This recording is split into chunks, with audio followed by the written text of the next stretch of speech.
எல்லோருக்கும் வணக்கம். இனிமேல் எங்க கண்ணு முன்னாடியே வந்துராத கரடி அப்படின்ற மாதிரி தான் எல்லாரும் முதலீட்டாளர்களுடைய மனநிலை. ஆனாலும் பாருங்க, நிஃப்டி ஒரு மிகப்பெரிய ஒரு கும்பா சாதனை நோக்கி போய்கிட்டு இருக்கு. தொடர்ந்து 5வது மாதமாக இறங்க போகிறது. இதுக்கு முன்னாடி கிட்டத்தட்ட 20 வருடங்களுக்கும் மேலாக இந்த மாதிரி நடந்ததே இல்லை. நாமெல்லாம் என்ன பாவம் செஞ்சோம்னே தெரியல. ஒரு மிக முக்கியம், அதாவது நம்ம சந்தோஷத்தையும் பார்த்துட்டோம். 26,000 பக்கத்துல நிஃப்டி போன பார்த்ததும் நம்ம தான். ஆனா அதே சமயம் தொடர்ந்து 5வது மாதமாக இறங்கக்கூடிய சாதனை கடந்த 20 வருடங்களுக்கும் மேலாக இல்லை. இதுக்கு முன்னாடி பார்த்தீங்கன்னா ஒரு தடவை 1994களில் கிட்டத்தட்ட 8 மாதங்கள் தொடர்ந்து இறங்கியிருக்கான் 1994களில். அதுக்கப்புறம் இந்த சாதனை இப்ப நிகழ்த்தி கொண்டிருக்கிறது மார்க்கெட். அதைய துரதிருஷ்டவசமா நம்ம இடையில இங்கெங்காவது பிறந்து நம்மளுடைய வாழ்க்கையை மார்க்கெட்ல வச்சிருந்திருக்கலாம். ஆனா கரெக்டா இந்த 2025 அப்படிங்கும் பொழுது நம்மளுடைய ஷேர் மார்க்கெட் வாழ்க்கையில 30 வருடம் 20 வருடம் இல்லாத அளவுல நாம சில துன்பங்களை அனுபவிச்சுட்டு இருக்கக்கூடிய ஆட்களாக நாம் இருக்கிறோம். இப்பதாங்க எனக்கு அந்த வழி புரியுது. ஒரு 90s கிட்ஸ் அப்படின்னு சொல்லி சில விஷயங்கள்ல கிண்டல் அடிச்சுக்கிட்டு இருப்பாங்க. அது மாதிரி நம்மளுக்கு ஒரு விஷயம் நடக்குது பாத்தீங்களா. 30 வருஷத்துல இல்லாத ஒரு துன்பத்தை இப்போது அனுபவிச்சுக்கிட்டு இருக்கோம் அப்படின்னாக்கா நம்ம என்ன துரதிருஷ்டசாலியோ. நண்பர்களே, இந்த சமயத்துல 4 மிக முக்கியமான செய்திகள் ஒன்று இருக்கு. இந்த கோல் இந்தியா ஒரு புதிய பாதையை தொடங்குமா? ஏன் அப்படின்னா எதிர்காலத்துல எல்லாம் பாத்தீங்கன்னாக்கா நீங்க கிரீன் எனர்ஜி மூலியமா தயாரிச்சீங்களா உங்களுடைய ப்ராடக்ட், அல்லது ஃபாசில் ஃபியூயல் மூலியமா தயாரிச்சீங்களா அப்படின்ற மாதிரி என்விரான்மெண்டல் சம்பந்தப்பட்ட ஏகப்பட்ட ரெஸ்ட்ரிக்ஷன்ஸ் வரும் அப்படின்ற மாதிரிலாம் எதிர்காலத்தில் இருக்கு. இந்த சமயத்தில் ஒரு புதிய பாதையாக கோல் இந்தியா அப்படின்றது ஒரு நல்ல இன்ஃபர்மேஷன் என்ன வருது அப்படின்னு பார்த்தீங்கன்னாக்கா, இந்த கோல் இந்தியா அப்படின்ற கம்பெனியும் பிரான்ஸ்ல இருக்கக்கூடிய இடிஎஃப் அப்படின்ற கம்பெனியும் ஒரு ஜாயிண்ட் வெஞ்சர் போட்டிருக்காங்க. பிஎஸ்பி ப்ராஜெக்ட்ஸ் பண்ற மாதிரியும் மற்றும் மேலும் ரினியூவபிள் எனர்ஜி ப்ராஜெக்ட்ஸ் எல்லாம் பண்ணக்கூடிய ஒரு இன்ஃபர்மேஷனா வந்திருக்கு. ஸோ ஒரு புதிய பாதை அமைச்சு கோல் இந்தியா இன்னும் சஸ்டைனபிளாக தன்னுடைய பாதையை அமைச்சுக்கிட்டு இருக்கு. இந்த சமயத்தில் இந்த கோல் இந்தியா அப்படின்ற ஷேரினுடைய விலை கடந்த 6 மாதத்தினுடைய லோல ட்ரேட் ஆகி கொண்டிருக்கிறது அப்படின்றது ஒரு செய்தி. மணப்புரம் ஃபினான்ஸ்லயும் ஒரு மிக முக்கிய செய்தி. கடந்த 5 நாட்கள்ல பார்க்கும்போது திடீர்னு எகிரிட்டான். ஆல்மோஸ்ட் ஒரு 9% அப்படின்றது பாசிட்டிவ்ல இருக்கான். இது என்ன ஒரு செய்தியில் போய்கிட்டு இருந்ததே, இந்த மாதிரி பெயின் கேபிட்டல் அப்படின்றவங்க கிட்டத்தட்ட 8,000 கோடி ரூபாய்கள் கொடுத்து ஏதோ ஒரு டீல் போயிட்டு இருக்கிறதாக செய்திகள் வருதே, அதனால தான் இந்த பிரைஸ் மேல் நோக்கி ஏறி இருக்கு அப்படின்ற மாதிரி செய்திகள் வருதே அப்படின்ற மாதிரி ஒரு இன்ஃபர்மேஷனுக்கு இவங்க என்ன ஒரு தகவல் சொல்றாங்கன்னா, ஏதாவது ஒரு இன்ஃபர்மேஷன் நாங்கள் தெரிவிக்கணும்னு இருந்ததுன்னா நாங்களே தெரிவிப்போம் அப்படின்ற மாதிரி ஒரு செய்தி கொடுத்துருக்காங்க. இந்த செய்தி வந்ததுக்கு அப்புறம் இன்னைக்கு இந்த ஸ்டாக் வந்து ஃபிளாட்டா ட்ரேட் ஆகிட்டு இருக்கு. ஸோ எந்த ஒரு ஷேரும் ஸ்டாக் மார்க்கெட்டில் அது பாட்டுக்கு ஃப்ரீயாக ட்ரேட் ஆகிக்கிட்டு இருக்கு. அதனால் ஸ்டாக் மார்க்கெட்டில் ஏறுது, ஏன் ஏறிச்சு ஏன் இறங்குச்சு அப்படின்றது எந்த விதமான தகவலும் எங்கள் கையில் இல்லாதனால எங்கள் company will not be in a position to comment அப்படின்றாங்க. நாங்கள் அதை பற்றி நாங்கள் என்ன கமெண்ட் பண்ணுறது, அது ஃப்ரீயாக ட்ரேட் ஆகிக்கிட்டு இருக்கு. அது மேலே கீழே ஏறி இறங்கி உருண்டு ஓடிக்கிட்டு இருக்கு. அது எங்ககிட்ட எதுவும் தகவல் இல்லாததுனால அது எதனால் ஏறி இறங்குது அப்படின்றத பற்றி நாங்கள் கமெண்ட் பண்ணுறதுக்கு எங்ககிட்ட ஒன்றும் இல்லை அப்படின்ற மாதிரி ரிப்போர்ட் கொடுத்துருக்காங்க. இன்னொரு 2 முக்கியமான செய்தி என்னன்னா, இன்னைக்கு மார்க்கெட்ல டாப் கெய்னராக சில ஷேர்கள் வந்திருக்கு.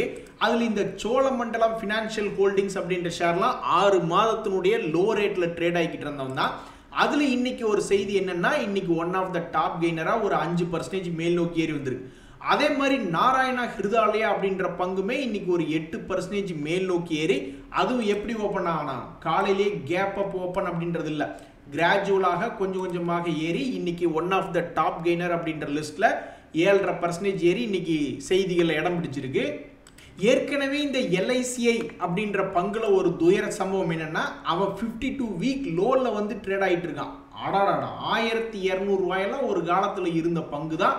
பட் இன்னைக்கு 52 வீக் லோல ட்ரேட் ஆகி கொண்டு இருக்கக்கூடிய பங்குல என்ன ஒரு இன்ஃபர்மேஷன் அப்படின்னு பாத்தீங்கன்னா, இந்த எல்ஐசிக்கு எகெயின்ஸ்டாக கிட்டத்தட்ட ஒரு 31 கோடி ஜிஎஸ்டி டிமாண்ட் ஆர்டர் அப்படின்ற மாதிரி வந்திருக்கு. பட் இதனால எந்த விதமான ஒரு material impact on financial operations or other activities of the corporation அப்படின்ற மாதிரி சொல்லியிருக்காங்க.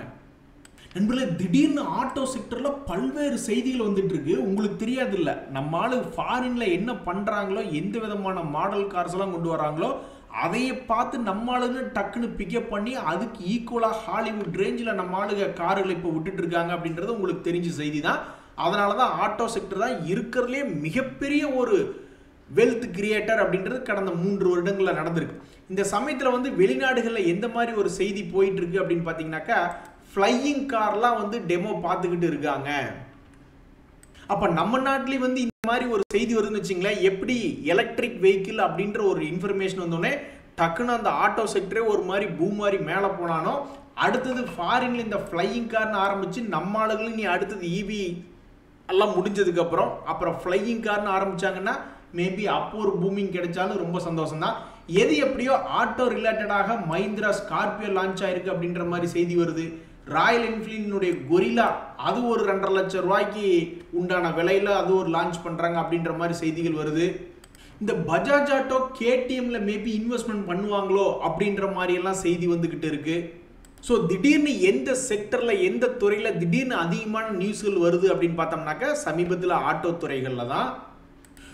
என்னையா சொல்றீங்க, இது சத்தியமா எங்களால ஒன்றும் நம்பவே முடியல அப்படின்ற மாதிரி நம்ம நாட்டில் ஒரு 10 லட்சம் கோடிக்கு அறிவிப்பு வராதா, ஒரு 20 லட்சம் கோடிக்கு பொருளாதாரத்தில் பணம் போடுறாங்க அப்படின்ற மாதிரி செய்தி வராதான் நம்ம பார்த்துட்டு இருக்கீங்கள. தன்னந்தனி ஆட்கள், சாதாரண ஒரு சிறிய கார்பரேட் கிடையாது, அவன்லாம் பெரிய கார்பரேட் தான், தன்னந்தனியான கம்பெனிகள். அலிபாபான்னு ஒருத்தர், அவங்க என்னன்றாங்க, நாங்கள் கிட்டத்தட்ட 52 பில்லியன் அமெரிக்க டாலரை ஒரு கிளவுட் அண்ட் ஏஐ இன்ஃப்ராஸ்ட்ரக்சருக்காக அடுத்தடுத்த நாட்களில் இன்வெஸ்ட்மெண்ட் பண்ண போகிறோம் அப்படின்ற மாதிரி செய்தி வருது. அதே மாதிரி இவர் மிரட்டியே மீன் பிடிக்கிறான்டா அப்படின்ற மாதிரி ட்ரம்ப் அவர்கள் போய் ஆப்பிளினுடைய சிஓ பார்த்துட்டு வந்ததுக்கப்புறம் ஆப்பிள் என்னன்றாங்க, 500 பில்லியன் அமெரிக்க டாலர்கள் அடுத்தடுத்த 4 வருடங்களுக்குள்ள நாங்கள் இன்வெஸ்ட்மெண்ட் பண்ணுவோம் அமெரிக்காவிலேயே அப்படின்ற மாதிரி செய்தி வருது. எத்தனை கோடி பணங்கள் பாருங்க. நம்மளுக்கு வெறும் ஒரு 100 பில்லியன் அமெரிக்க டாலர் நம்மளுடைய பொருளாதாரத்தில் பணத்தை பொருட்களை விட போறாங்க அப்படின்ற மாதிரி ஏதாவது செய்தி வந்துட்டாவே நம்மளால எகிரிடுவாங்க, எல்லாம் சந்தோஷத்துல கூத்தாடுவாங்க, ஜாலி அப்படின்ட்டு. ஆனா இப்ப வரைக்கும் நம்மளுக்கு ஏதாவது புது அறிவிப்புகள் வருமா அப்படின்ற மாதிரி நிறைய பேர் பார்த்துக்கிட்டு இருக்காங்க. அந்த சமயத்துல தன்னந்தனி கம்பெனிகளாக இந்த மாதிரி இத்தனை கோடி அறிவிப்புகள் வந்துகிட்டு இருக்கு. நண்பர்களே, இந்த வாரத்தில் இன்னொரு முக்கிய செய்தி என்ன அப்படின்னு பார்த்தீங்கன்னாக்கா, அமெரிக்கா வந்து சமீபத்தில் திடீர்னு லேசாக ஆட்டம் கண்டுருச்சு, ஒரு மாதிரி ஸ்லோவாக இருக்கான். ட்ரம்ப் ஜெயிச்சதுக்கப்புறம் ரொம்ப எகிரி அடிச்சுக்கிட்டு இருந்த மார்க்கெட் ரொம்ப சுணக்கமாக இருக்குது. இதுக்கு முக்கிய காரணம் சமீபத்தில் வால்மார்ட் அப்படின்ற கம்பெனி அவங்களுடைய மேனேஜ்மெண்ட் கைடன்ஸ் கொஞ்சம் கம்மியாக இருந்தது, ஏர்னிங்ஸ் கைடன்ஸ். அதே மாதிரி இந்த என்விடியா அப்படின்றதுடைய ரிசல்ட் வரக்கூடிய புதன்கிழமை அப்படின்றது வருது. அப்போ அவங்க மேனேஜ்மெண்ட் கைடன்ஸ் என்ன சொல்ல போகிறாங்க அப்படின்றது ரொம்ப முக்கியம். ஏன்னா மற்ற கம்பெனிகளோடவும் இந்த என்விடியா அப்படின்றது பல்வேறு நாடுகளுக்கு ஏற்றுமதி பண்ணுறாங்க. அப்போ ட்ரம்ப் அவர்களுடைய டாரிஃப் சம்பந்தப்பட்ட அறிவிப்பு எப்படி இம்பாக்ட் ஆகுது அப்படின்றது, இவங்களுடைய மேனேஜ்மெண்ட் ஏதாவது பேசுகிறாங்களா அப்படின்றது மிகப்பெரிய முக்கியத்துவம் பெறுது. இன்னும் பல செய்திகள் என்ன அப்படின்னு பார்த்தீங்கன்னாக்கா, முக்கியமாக ஒவ்வொரு அரசாங்கத்தினுடைய கஜானாவை நிரப்புறது ரொம்ப முக்கியம்தான். அந்த வகையில் இந்த அதானி குரூப்ல என்ன ஒரு செய்தி வருது அப்படின்னு பார்த்தீங்கன்னாக்கா, அவங்க கிட்டத்தட்ட 25% அதிகமாக இந்த வருடம் டேக்ஸ் பே பண்றாங்க அப்படின்ற ஒரு செய்தி ஒன்று வந்துகிட்டு இருக்கு. ஈஸ்மை ட்ரிப் அப்படின்ற ஒரு ஷேர்ல இன்னைக்கு என்ன ஒரு செய்தி அப்படின்னு பார்த்தீங்கன்னாக்கா, என்ன நினைச்சான்னா இன்னைக்கு திடீர்னு மேல் நோக்கி ஏறி one of the top gainer அப்படின்ற லிஸ்ட்ல பேர் வாங்கியிருக்கான். அவன் ஏறினது என்னமோ 50 பைசா தான், ஆனால் பர்சன்டேஜ் கணக்கில் பார்த்தா கிட்டத்தட்ட 4% வருது. நண்பர்களே, இந்த சமயத்தில் மிகப்பெரிய சம்பவம், அதாவது நேஷனல் ஸ்டாக் எக்ஸ்சேஞ்ச் வந்து அவங்களுடைய பெஞ்ச்மார்க் இண்டெக்ஸ் நிஃப்டி 50 இண்டெக்ஸை 6 மாதத்துக்கு ஒருக்கா ரிஜெக்ட் பண்ணிட்டு இருப்பாங்க, அதாவது ரீபேலன்ஸ் பண்ணிக்கிட்டு இருப்பாங்க. சில என்ட்ரிஸ் இருக்கும், சில எக்ஸிட்ஸ் இருக்கும் அப்படின்ற ஒரு கான்செப்டில். அந்த வகையில் இந்த முறை யார் உள்ளே வர்றாங்கன்னா, ஜொமேட்டோ அண்ட் ஜியோ அப்படின்றது உள்ளே வருகிறது. யார் வெளியே போகிறாங்க அப்படின்னா, இந்த பிபிசிஎல் அதிகமாக டிவிடெண்ட் கொடுத்து கொண்டு இருக்கக்கூடிய டிவிடெண்ட் ஈல்டு கம்பெனி பிபிசிஎல் வெளியே போகுது. அதே மாதிரி எஃப்எம்சிஜியில் இந்த பிஸ்கட்லாம் விற்று கொண்டு இருக்கக்கூடிய இந்த பிரிட்டானியா அப்படின்ற கம்பெனி வெளியே போகுது. இவங்க 2 பேரும் வெளியே போயிட்டு ஜியோ ஃபினான்ஸ் மற்றும் ஜொமேட்டோ உள்ளே வர்றாங்க.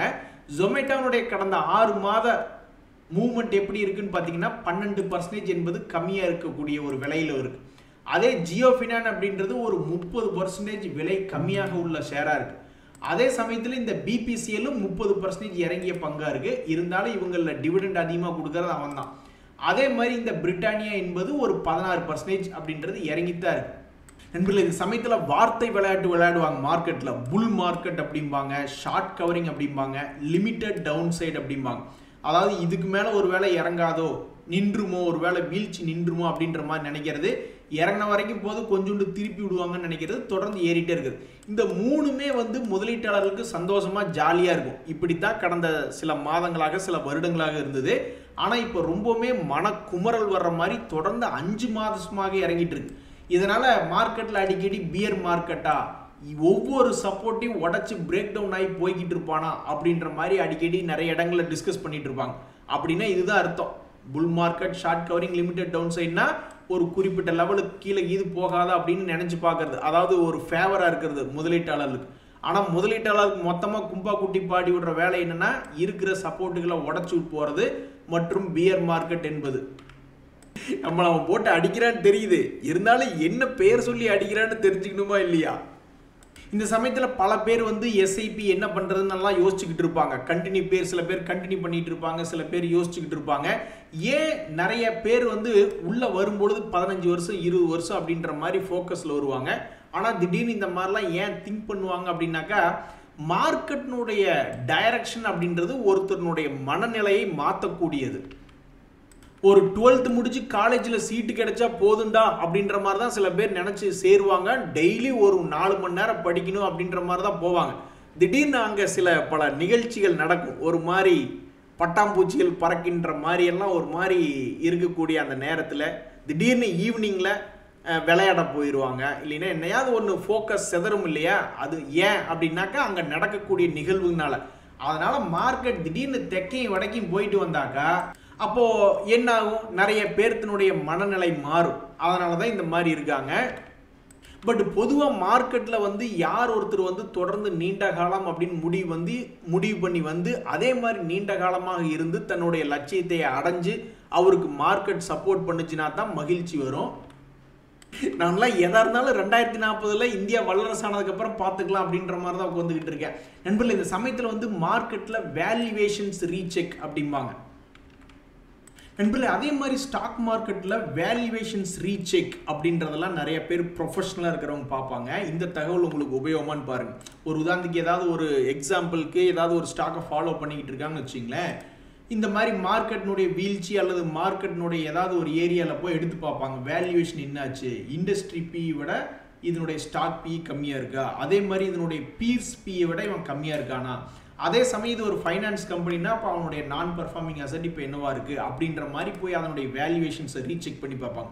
அதே மாதிரி இப்போ ஒரு அப்பல்லோ ஹாஸ்பிட்டல்னு ஒரு ஸ்டாக் இருக்குன்னு வச்சிங்களேன், அவன் திடீர்னு சரிவடைஞ்சு கிட்டத்தட்ட 6 months லோவில் இருக்கான் அப்படின்னா அப்போ அவன் என்ன ஆனா அவனுடைய வேல்யூவேஷன் என்னாச்சு, இண்டஸ்ட்ரி பேயோட கம்மியாக வந்துட்டானா இல்லை இன்னும் இண்டஸ்ட்ரி பேயோட அதிகமாக இருக்கானா அப்படின்ற மாதிரி சில பேர் போய் செக் பண்ணி பார்க்குறவங்க இருப்பாங்க. அதே மாதிரி தான் இந்த கிராம்ப்டன் கிரீவ்ஸ், அவன் என்னன்னா அவனோட இண்டஸ்ட்ரி பியை விட ஸ்டாக் பி குறைஞ்சு வந்துச்சா அப்படின்ற மாதிரி பார்க்குறவங்க இருப்பாங்க. ஸோ இதை தான் என்ன பண்ணுவாங்கன்னா ப்ரைஸ் கீழே இறங்கி வரும் பொழுது அவனுடைய வேல்யூவேஷன் என்னாச்சு அப்படின்றத ரீசெக் பண்ணி பார்க்குறது. இன்றைய தகவல் அனைத்தும் உங்களுக்கு உதவியாக இருந்ததுன்னா எனக்கு மகிழ்ச்சி தான். ரொம்ப நன்றி, வணக்கம்.